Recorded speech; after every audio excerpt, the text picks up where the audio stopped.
indeed. I is here with Lord Rees-Mogg, and we is talking about class. Lord Mogg is going to tell us how we all can be upper class, can't we? It's very kind of you to promote me to the nobility, but of course I'm not. My father is Lord Rees-Mogg, and I'm just a commoner like everybody else. So I'm just a commoner, like everybody else. We're looking at a grainy image. This grainy image contains two men. You could be forgiven for thinking from their appearances that these men have nothing in common. But both these men are Oxbridge educated and are wearing glasses. The left, Harry Potter circular style glasses. The right, goggles of some kind. They wouldn't be out of place on a road cyclist. I believe they are worn in some vain attempt to hide the man's innate privilege. In the backdrop of the scene, we see a large marble fireplace with an ancient large clock. Both sides are large candlestick holders, and they look rather grand. All these things are very grand. All these things have been engraved or embellished or overlaid. All made from gold-like material, or maybe actual gold. I can't tell. We are led to believe we're in the house of the left man. Else. So what is class? What is class? Class is how other people perceive individuals to be. Just a commoner, like everybody else. How other people perceive individuals to be. The left man has a very basic white male haircut. Like a businessman or a salesman. I can't really give any more description than that. We cannot see the right man's hair. He's wearing some sort of tight headwear, something like a swimming cap, or like a sports do-rag. I wouldn't know, I've never worn one. It's there to cover up the man's hair. The man on the left has no facial hair.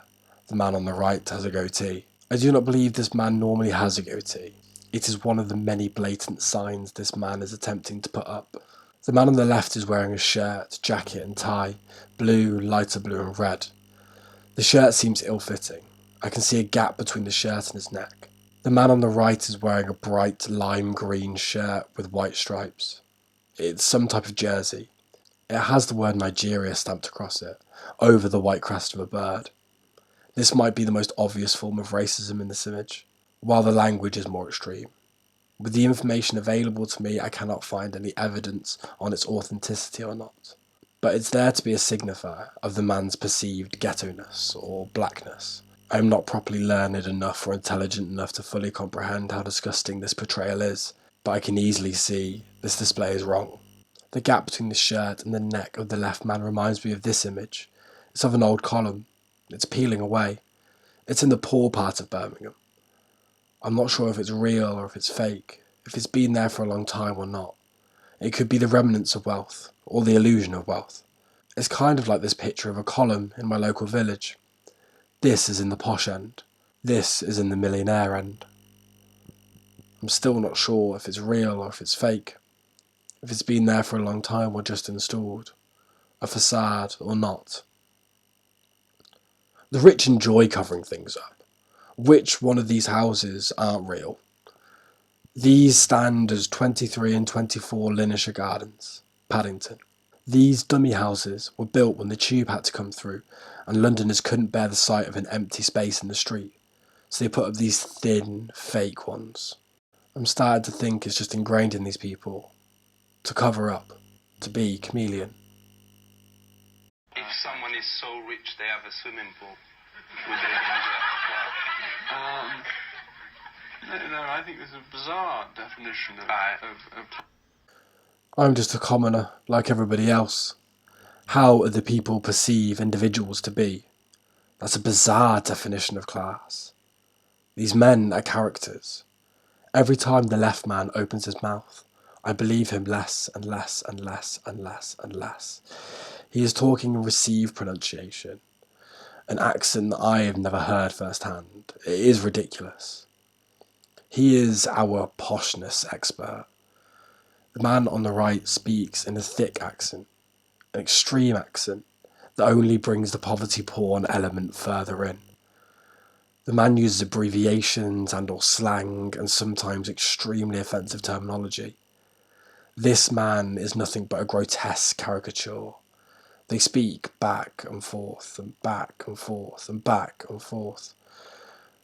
But they don't understand each other. They don't have a conversation. It is a construct of the right man's. He could speak in the same code as the left man, but he chooses not to, for comic effect. As wrong as this may be, it does raise the point that the left man refuses to leave his code. He cannot abandon a language that doesn't even serve him.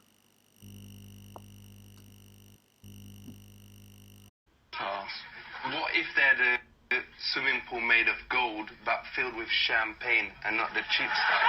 Then would they be in the upper class? What if, like Cleopatra, they bathed in ass's milk? In what? Ass's milk. Ass milk, butty milk. No. Donkeys. I'm just a commoner, like everybody else. How other people perceive individuals to be. That's a bizarre definition of class. No, donkeys. Conversation, a talk, and especially a formal one, between two or more people in which news and ideas are being exchanged. I don't believe these men are having a conversation. Little to no ideas are actually being exchanged. There is a disconnect. These men do not speak the language. While falsely constructed, it does highlight that these men do not inhabit the same space. They do not exist in the same time. For the purpose of a conversation to happen, a mutual ground has to be achieved. For conversation to thrive, subject matter or context has to be involved. Their subject matter is class, but they clearly aren't talking about the same subject. Class, a set or category of things having some property or attribute in common and differentiated from others by kind or quality. A system of ordering society whereby people are divided up into sets based on perceived social status or economic status. Or, as our expert puts it, how the people perceive individuals to be. Perception is not reality. A facade is not real. The rich love their facades. It seems they love to cover themselves up. Both these men are caricatures. No one could seriously be like this. No one could sound like this. Not really. One claims to be a commoner like everybody else. The other does the same. But his education, his existence, refuses to let him move outside of his perceived class. This man is nothing like anyone I have ever had a conversation with. The other uses his Oxbridge privilege to step into the lives of people in an attempt at comic social commentary. The right man can speak in the left man's language. Instead, he intends to mock the left man. In doing so, he is doing so much damage. This man is nothing like anyone I have ever shared a conversation with. Would I be upper class if I got a top hat and wore it? Well, would you like to try? I have a top hat. I can lend it to you for the next few minutes of this interview, if you'd like. So am I upper class now? Absolutely, you're a dead ringer for Lord Snooty. I'm just a commoner like everybody else. We is going to learn about class. How other people perceive individuals to be. What if you had a swimming pool made of gold filled with champagne and not the cheap stuff? A bizarre definition of class. No, donkeys. Would I be upper class if I wore a top hat? Absolutely, you're a dead ringer for Lord Snooty. You've shown us that class is interesting and we should know about it, but not get stuck in it, as if we are to get ahead. At first thought, I thought the left man was more damaging.